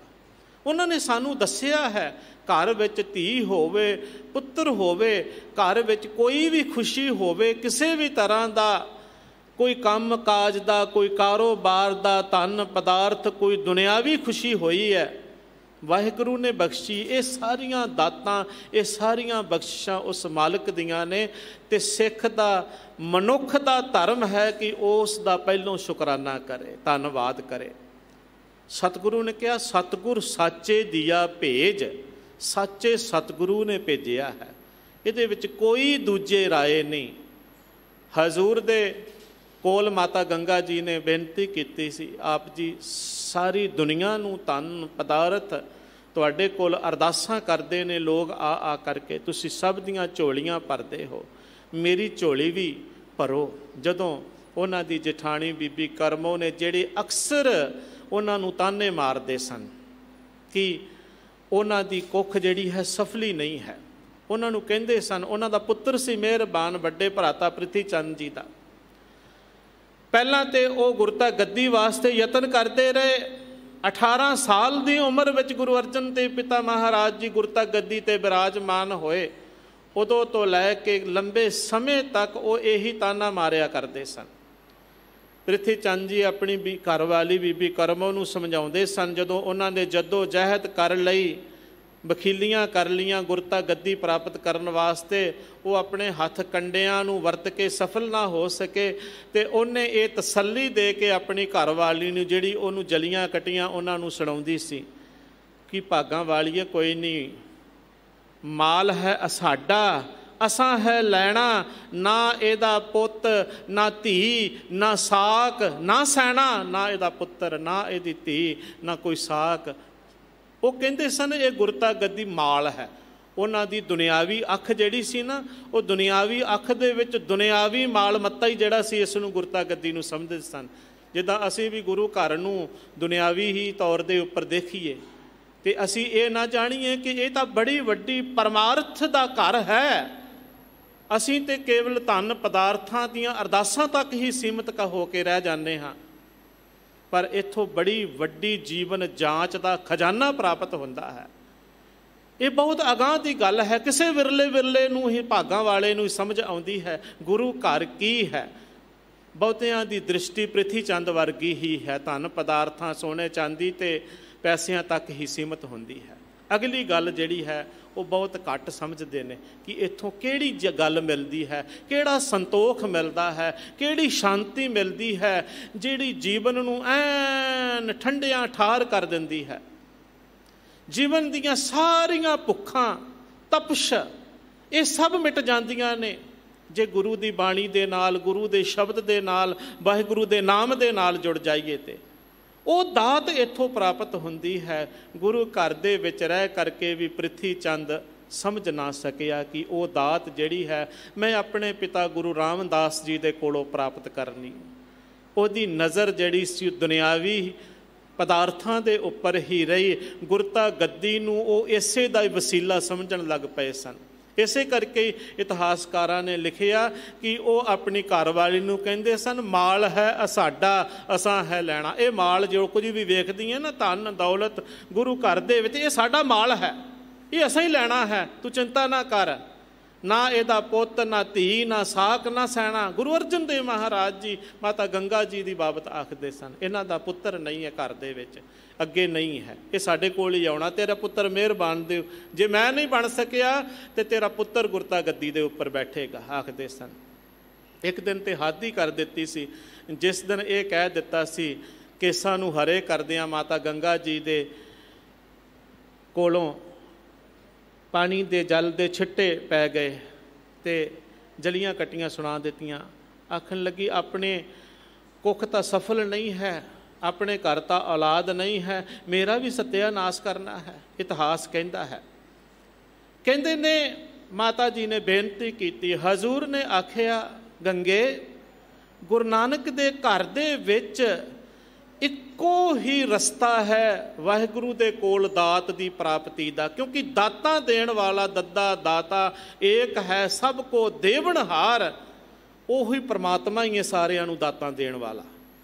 ਉਹਦੇ ਅੱਗੇ ਅਰਦਾਸ ਕਰੀਏ, ਗੁਰਮੁਖ ਪਿਆਰੇ, ਗੁਰੂ ਕੀ ਸੰਗਤ ਅਰਦਾਸ ਕਰੇ, ਅਸੀਂ ਤੁਸੀਂ ਸੇਵਾ ਕਰੀਏ। ਇਸ ਸੇਵਾ ਦੇ ਵਿੱਚੋਂ ਆਪੇ ਤਰੁੱਠ ਕੇ ਉਹਦੀ ਮਰਜ਼ੀ ਹੋਈ, ਉਹਦੀ ਰਜ਼ਾ ਹੋਈ ਤੇ ਉਹਨੇ ਬਖਸ਼ਿਸ਼ ਕਰ ਦੇਣੀ ਹੈ। ਇਤਿਹਾਸ ਕਹਿੰਦਾ ਹੈ ਉਸ ਵੇਲੇ ਦੇ ਬਹੁਤ ਗੁਰਮੁਖ ਪਿਆਰੇ ਬਾਬਾ ਬੁੱਢਾ ਜੀ ਦੇ ਨਾਲ ਇਤਿਹਾਸ ਜੁੜਿਆ ਹੈ, ਕਿਉਂਕਿ ਬਾਬਾ ਜੀ ਗੁਰੂ ਘਰ ਦੇ ਵਿੱਚ ਇੱਕ ਪਰਮ ਗਿਆਨੀ ਦੀ ਤਰ੍ਹਾਂ, ਭਗਤ ਦੀ ਤਰ੍ਹਾਂ, ਗੁਰਮੁਖ ਬ੍ਰਹਮ ਗਿਆਨ ਵਾਲੇ ਸਨ, ਜਿਨ੍ਹਾਂ ਦੀ ਕਮਾਈ ਸੀ 6 ਪਾਤਸ਼ਾਹੀਆਂ ਤੱਕ। ਉਸ ਵੇਲੇ ਤੱਕ 4 ਪਾਤਸ਼ਾਹੀਆਂ, 5ਵੀਂ ਗੁਰੂ ਅਰਜਨ ਦੇਵ ਮਹਾਰਾਜ ਜੀ ਦੀ ਸੇਵਾ ਵਿੱਚ ਇੱਕ ਨਿਮਾਣੇ ਜਿਹੇ ਸੇਵਕ ਦੀ ਤਰ੍ਹਾਂ ਰਹਿੰਦੇ ਸਨ। ਬੜੀਆਂ ਬਖਸ਼ਿਸ਼ਾਂ ਸਨ। ਆਹੀ ਜਿਹੜੀ ਸਿੱਖ ਦੀ ਜਿਹੜੀ ਸਫਲਤਾ ਵਾਲਾ ਜੀਵਨ ਹੈ, ਸਫਲ ਸਿੱਖ ਦਾ ਜੀਵਨ ਜਿਹੜਾ ਹੈ, ਉਹਨੂੰ ਪੜ੍ਹਨਾ ਵਾਚਣਾ ਹੋਵੇ ਨਾ, ਕਿਹੋ ਜਿਹਾ ਸਿੱਖ ਚਾਹੀਦਾ ਹੈ, ਬਾਬਾ ਬੁੱਢਾ ਜੀ ਦਾ ਜੀਵਨ ਸਾਡੇ ਸਾਹਮਣੇ ਉਦਾਹਰਣ ਹੈ। ਮਾਤਾ ਗੰਗਾ ਜੀ ਪਹਿਲਾਂ ਵੀ ਸੇਵਾ ਕਰਦੇ ਸਨ, ਇਹ ਨਹੀਂ ਕਿ ਉਦੋਂ ਕਰਨ ਲੱਗੇ, ਪਹਿਲਾਂ ਵੀ ਕਰਦੇ ਸਨ। ਉਹਨਾਂ ਦਾ ਸੁਭਾਅ ਸੀ ਸੰਗਤ ਦੀ ਸੇਵਾ ਕਰਨੀ, ਪ੍ਰਸ਼ਾਦ, ਮਿੱਸਿਆਂ ਪ੍ਰਸ਼ਾਦਿਆਂ ਦਾ, ਲੱਸੀ ਦਾ। ਇਹ ਜ਼ਿਕਰ ਅੱਜ ਦੇ ਇਤਿਹਾਸ ਪੁਰਬ ਦੇ ਨਾਲ ਜੁੜਿਆ ਹੈ। ਇਤਿਹਾਸ ਕਹਿੰਦਾ ਹੈ ਜਿੱਦਣ ਮਾਤਾ ਜੀ ਗੁਰੂ ਅਰਜਨ ਦੇਵ ਪਿਤਾ ਮਹਾਰਾਜ ਜੀ ਗਏ, ਬਾਬਾ ਬੁੱਢਾ ਜੀ ਉਸ ਵੇਲੇ ਬੀੜ ਸਾਹਿਬ ਦੇ ਇਲਾਕੇ ਦੇ ਵਿੱਚ ਜੋ ਉਹਨਾਂ ਨੇ ਇੱਕ ਰੱਖ ਬਣਾਈ ਸੀ, ਜਿਹਦੇ ਵਿੱਚ ਵਾਤਾਵਰਣ ਨੂੰ ਸੰਭਾਲਣ ਵਾਸਤੇ ਖੇਤੀਬਾੜੀ ਵੀ ਕਰਦੇ ਸਨ, ਰੁੱਖ ਇਤਿਆਦਿਕ, ਇਹ ਸਾਰਾ ਕੁਛ ਬਾਬਾ ਜੀ ਦੇ ਸਪੁਰਦ ਸੀ। ਉੱਥੇ ਆਪ ਹੱਥੀਂ ਇੰਨੀ ਵੱਡੀ ਆਯੂ ਦੇ ਵਿੱਚ ਵੀ ਜਾ ਕਰਕੇ ਆਪਣੇ ਹੱਥੀਂ ਕਿਰਤ ਕਰਦੇ ਸਨ। ਚਿੱਤ ਜਿਹੜਾ ਸੀ, ਜਿਵੇਂ ਕਹਿੰਦੇ ਨੇ, ਯਾਰ ਦੇ ਨਾਲ ਤੇ ਹੱਥ ਜਿਹੜੇ ਸੀ ਕਿਰਤ ਦੇ ਵਿੱਚ ਲੱਗੇ ਹੋਏ ਸਨ। ਕਿਰਤ ਕਰੋ, ਨਾਮ ਜਪੋ, ਵੰਡ ਛਕੋ ਵਾਲਾ ਉਹ ਸਿਧਾਂਤ ਜਿਹੜਾ ਸੀ, ਉਹਦੇ ਅਨੁਸਾਰ ਮਹਾਰਾਜ ਜਦੋਂ ਗਏ, ਮਾਤਾ ਗੰਗਾ ਜੀ, ਗੁਰੂ ਅਰਜਨ ਦੇਵ ਪਿਤਾ ਮਹਾਰਾਜ ਜੀ ਅਕਸਰ ਜਾਂਦੇ ਸਨ ਸੰਗਤਾਂ ਦੇ ਵਿੱਚ। ਇਤਿਹਾਸ ਕਹਿੰਦਾ ਹੈ ਵੇਖ ਕਰਕੇ ਗੁਰੂ ਆ ਰਿਹਾ ਹੈ, ਚਾਅ ਚੜ੍ਹ ਗਿਆ। ਤੇ ਕਹਿੰਦੇ ਨੇ ਇਤਿਹਾਸ ਨੇ ਲਿਖਿਆ ਹੈ ਕਿ ਬਾਬਾ ਜੀ ਨੇ ਉਸ ਵੇਲੇ ਬਚਨ ਕਹੇ ਸਨ ਕਿ ਤੁਮਰੇ ਗ੍ਰਹਿ ਪ੍ਰਗਟੇਗਾ ਜੋਧਾ, ਜਿਨ ਕਾ ਗੁਣ ਬਲ ਕਿਨੂੰ ਨਾ ਸੋਧਾ। ਕਹਿਣ ਲੱਗੇ ਜਦੋਂ ਮਾਤਾ ਜੀ ਨੇੜੇ ਆਏ ਨਾ ਤੇ ਉੱਠ ਕੇ ਖੜੇ ਹੋ ਗਏ। ਖੜੇ ਹੋ ਕੇ ਹੱਥ ਜੋੜ ਕੇ ਨਮਸਕਾਰ ਕੀਤੀ, ਮੱਥਾ ਟੇਕਿਆ ਤੇ ਕਹਿਣ ਲੱਗੇ, ਮਾਂ ਨੂੰ ਕਿਵੇਂ ਪਤਾ ਲੱਗ ਗਿਆ ਬੱਚੇ ਨੂੰ ਭੁੱਖ ਲੱਗੀ ਹੈ? ਬਾਬਾ ਬੁੱਢਾ ਜੀ ਕਹਿੰਦੇ ਨੇ, ਕਹਿੰਦੇ ਮਾਂ ਨੂੰ ਕਿਵੇਂ ਪਤਾ ਲੱਗ ਗਿਆ ਪੁੱਤਰ ਨੂੰ ਭੁੱਖ ਲੱਗੀ ਹੈ? ਲਿਆਓ ਮਾਤਾ ਜੀ, ਜਲਦੀ ਜਲਦੀ ਖੋਲੋ, ਬੜੀ ਭੁੱਖ ਲੱਗੀ ਹੈ। ਬੜੇ ਸਾਦਗੀ ਵਾਲੇ ਪ੍ਰਸ਼ਾਦੇ ਗੁਰੂ ਘਰ ਦੇ ਮਾਤਾ ਜੀ ਨੇ ਹੱਥ ਤੇ ਹੀ ਰੱਖ ਲਏ। ਗੰਢਾ ਭੰਨਦਿਆਂ ਹੋਇਆਂ, ਮੁੱਕੀ ਮਾਰਦਿਆਂ ਹੋਇਆਂ ਇਹ ਬਚਨ ਇਤਿਹਾਸ ਜਿਹੜਾ ਹੈ ਅਕਸਰ ਤੁਸੀਂ ਸਰਵਣ ਕੀਤੇ ਨੇ, ਤੁਮਰੇ ਗ੍ਰਹਿ ਪ੍ਰਗਟੇਗਾ ਜੋਧਾ ਜਿਨ ਕਾ ਗੁਣ ਬਲ ਕਿਨੂੰ ਨਾ ਸੋਧਾ, ਜਿਨ੍ਹਾਂ ਦੇ ਗੁਣ ਤੇ ਬਲ ਦੀ ਬਰਾਬਰੀ ਕੋਈ ਨਹੀਂ ਕਰ ਸਕੇਗਾ, ਐਸਾ ਯੋਧਾ ਤੁਹਾਡੇ ਗ੍ਰਹਿ ਵਿਖੇ ਪ੍ਰਗਟ ਹੋਵੇਗਾ। ਇਹ ਅਸੀਸਾਂ, ਇਹ ਅਰਦਾਸਾਂ, ਇਹ ਸੇਵਾ, ਇਹ ਸਾਰੇ ਦਾ ਫਲ ਜਿਹੜਾ ਹੈ ਹਜ਼ੂਰ ਕਹਿੰਦੇ ਨੇ ਗੁਰੂ ਅਰਜਨ ਦੇਵ ਪਿਤਾ ਮਹਾਰਾਜ ਜੀ, ਉਸ ਪਰਮੇਸ਼ਰ ਨੇ ਕਿਰਪਾ ਕੀਤੀ, ਉਸ ਮਾਲਕ ਨੇ ਕਿਰਪਾ ਕੀਤੀ। ਜੰਮਿਆ ਪੂਤ ਭਗਤ ਗੋਵਿੰਦ ਕਾ, ਪ੍ਰਗਟਿਆ ਸਭ ਮੈਂ ਲਿਖਿਆ ਧੁਰ ਕਾ। ਜਿਹੜਾ ਧੁਰ ਦਾ ਲਿਖਿਆ ਹੋਇਆ ਸੀ ਨਾ ਉਹ ਪ੍ਰਗਟ ਹੋ ਗਿਆ। ਗੁਰਬਾਣੀ ਸਖੀ ਘਰ ਦੇ ਵਿੱਚ ਗੁਰਬਾਣੀ ਦੇ ਗਾਇਨ ਹੋਏ ਨੇ। ਸਿੱਖ ਦੇ ਘਰ ਦੇ ਵਿੱਚ ਕੋਈ ਨਾਚ ਗਾਣੇ ਜਾਂ ਸ਼ਰਾਬਾਂ ਨਹੀਂ ਚੱਲਦੀਆਂ। ਜਦੋਂ ਪੁੱਤਰ ਹੁੰਦਾ ਹੈ, ਧੀ ਹੁੰਦੀ ਹੈ, ਉਹਦੇ ਘਰ ਦੇ ਵਿੱਚ ਕੀਰਤਨ ਹੁੰਦਾ ਹੈ। ਗੁਰਬਾਣੀ ਸਖੀ ਆਨੰਦ ਗਾਵੈ, ਸਾਚੇ ਸਾਹਿਬ ਕੈ ਮਨ ਭਾਵੈ, ਬਦੀ ਵੇਲ ਬਹੁ ਪੀੜੀ ਚਾਲੀ, ਧਰਮ ਕਲਾ ਹਰ ਬੰਦ ਬਹਾਲੀ, ਮਨ ਚਿੰਦਿਆ ਸਤਿਗੁਰੂ ਦਿਵਾਇਆ, ਭਏ ਅਚਿੰਤ ਏਕ ਲਿਵਲਾਇਆ। ਹਜ਼ੂਰ ਕਹਿੰਦੇ ਨੇ ਗੁੱਜੀ ਛੰਨੀ ਨਾਹੀ ਬਾਤ, ਗੁਰੂ ਨਾਨਕ ਤੁਠਾ ਕਿੰਨੀ ਦਾਤ। ਇਹ ਕੋਈ ਗੁੱਜੀ ਛੰਨੀ ਗੁਪਤ ਗੱਲ ਨਹੀਂ ਹੈ, ਪ੍ਰਤੱਖ ਹੈ। ਗੁਰੂ ਨਾਨਕ ਤੁਰਠਿਆ ਹੈ, ਗੁਰੂ ਨਾਨਕ ਨੇ ਕਿਰਪਾ ਕੀਤੀ ਹੈ ਤੇ ਝੋਲੀ ਦੇ ਵਿੱਚ ਪੁੱਤਰ ਦੀ ਦਾਤ ਪਾਈ ਹੈ। ਗੁਰੂ ਨਾਨਕ ਤੁਠਾ ਕਿੰਨੀ ਦਾਤ। ਮਹਾਰਾਜ ਕਹਿਣ ਲੱਗੇ, ਜਿਉਂ ਪਿਤਾ ਜਿਉਂ ਬਾਲਕ ਪਿਤਾ ਉੱਪਰ ਕਰੇ ਬਹੁਮਾਨ, ਬੁਲਾਇਆ ਬੋਲੇ ਗੁਰ ਕੈ ਭਾਣ। ਇਹ ਕਹਿੰਦੇ ਨੇ, ਮੈਂ ਇੱਕ ਉਹ ਦ੍ਰਿਸ਼ਟਾਂਤ ਦਿੰਦੇ ਨੇ ਕਿਵੇਂ ਬੱਚਾ ਪਿਤਾ ਤੇ ਮਾਣ ਕਰਦਾ ਹੈ ਤੇ ਉਹ ਮਾਣ ਦੇ ਨਾਲ ਆਖਦਾ ਹੈ। ਕਹਿੰਦੇ ਨੇ ਮੈਂ ਮਾਣ ਦੇ ਨਾਲ ਕਹਿੰਦਾ, ਅੱਜ ਮੇਰਾ ਗੁਰੂ ਨਾਨਕ ਤੁੱਠਿਆ ਹੈ ਮੇਰੇ ਤੇ, ਅੱਜ ਮੇਰੇ ਤੇ ਗੁਰੂ ਨਾਨਕ ਪ੍ਰਸੰਨ ਹੋਇਆ ਹੈ, ਮੇਰੀ ਝੋਲੀ ਦੇ ਵਿੱਚ ਦਾਤ ਪਾਈ ਹੈ। ਨਾਮ ਪਰਮੇਸ਼ਰ ਵਾਹਿਗੁਰੂ ਦੇ ਨਾਮ ਤੇ ਹਰਗੋਬਿੰਦ ਸਾਹਿਬ ਰੱਖਿਆ ਗਿਆ। ਫਿਰ ਗੁਰੂ ਕੀ ਵਡਾਲੀ ਛੇਹਟਾ ਸਾਹਿਬ ਤੁਸੀਂ ਗਏ, ਮੱਥਾ ਟੇਕਦੇ ਹੋ। ਇਹ ਵੀ ਜਾਚ ਦੱਸੀਏ, ਜਦੋਂ ਘਰ ਦੇ ਵਿੱਚ ਖੁਸ਼ੀ ਆਵੇ ਕਿਸੇ ਵੀ ਤਰ੍ਹਾਂ ਦੀ ਹੋਵੇ ਤੇ ਜ਼ਰੂਰੀ ਨਹੀਂ ਕਿ ਅਸੀਂ ਸ਼ਰਾਬਾਂ ਹੀ ਪਿਆਉਣੀਆਂ ਨੇ ਲੋਕਾਂ ਨੂੰ ਇਕੱਠੇ ਕਰਕੇ ਤੇ ਮੀਟਾਂ ਸ਼ਰਾਬ ਵੀ ਇਹੀ ਖਵਾਉਣੇ ਨੇ ਤੇ ਤਾਂ ਹੀ ਸਾਡੀ ਖੁਸ਼ੀ ਹੈ। ਨਹੀਂ, ਅਸੀਂ ਖੂਹ ਵੀ ਲਵਾ ਸਕਦੇ ਹਾਂ। ਹਜ਼ੂਰ ਨੇ 6 ਹਲਟਾਂ ਵਾਲਾ ਲੋਕਾਂ ਦੀ ਸੰਗਤ ਦੀ ਲੋੜ ਨੂੰ ਮੁੱਖ ਰੱਖਦਿਆਂ ਹੋਇਆਂ ਖੂਹ ਲਵਾਇਆ, ਜਿੱਥੋਂ ਲੋਕਾਂ ਦੇ ਪਾਣੀ ਦੀ ਪੂਰਤੀ ਹੋਵੇ। ਸੋ ਇਹ ਗੁਰੂ ਘਰ ਦੀ ਮਰਿਆਦਾ ਹੈ। ਇਸ ਤਰ੍ਹਾਂ ਦੇ ਨਾਲ ਹਜ਼ੂਰ ਨੇ ਸਾਨੂੰ ਦੱਸਿਆ, ਮੀਰੀ ਪੀਰੀ ਦੇ ਮਾਲਕ ਨੇ ਭਾਰੀ ਗੁਰੂ ਭਾਈ ਗੁਰਦਾਸ ਜੀ ਨੇ ਭਾਰੀ ਗੁਰੂ ਦੀ ਉਪਾਧੀ ਨਾਲ ਉਹਨਾਂ ਨੂੰ ਨਿਵਾਜਿਆ ਹੈ। ਹਜ਼ੂਰ ਗੁਰੂ ਹਰਗੋਬਿੰਦ ਸਾਹਿਬ ਸੱਚੇ ਪਾਤਸ਼ਾਹ ਸੱਚਮੁੱਚ ਹੀ ਮੀਰੀ ਪੀਰੀ ਦੇ ਮਾਲਕ। 4 ਜੰਗਾਂ ਸਤਿਗੁਰਾਂ ਨੇ ਲੜੀਆਂ। ਗਵਾਲੀਅਰ ਦੇ ਕਿਲੇ ਦੇ ਵਿੱਚੋਂ ਜਦੋਂ ਬਾਹਰ ਆਏ, ਮੌਜੂਦਾ ਸਮੇਂ ਦੀ ਸਰਕਾਰ ਨੇ ਜਦੋਂ ਸਤਿਗੁਰਾਂ ਨੂੰ ਗ੍ਰਿਫਤਾਰ ਕੀਤਾ ਤੇ ਉਹਨਾਂ ਨੇ ਇੱਕੋ ਹੀ ਸ਼ਰਤ ਕਿ ਇਹ ਜਿਹੜੇ ਬਾਕੀ ਨੇ ਇਹ ਵੀ ਮੇਰੇ ਨਾਲ ਆਉਣਗੇ ਤਾਂ ਗੁਰੂ ਨਾਨਕ ਦੀ ਗੱਦੀ ਦਾ ਵਾਰਸ ਬਾਹਰ ਆਵੇਗਾ। ਆਪਣੇ ਨਾਲ ਦੂਜਿਆਂ ਦੀਆਂ ਵੀ ਬੰਦੀਆਂ ਛਡਾਤੀਆਂ। 52 ਰਾਜਿਆਂ ਨੂੰ ਰਿਹਾ ਕਰਕੇ ਸਤਿਗੁਰੂ ਬਾਹਰ ਆਏ, ਬੰਦੀ ਛੋੜ ਦਾਤੇ ਅਖਵਾਏ।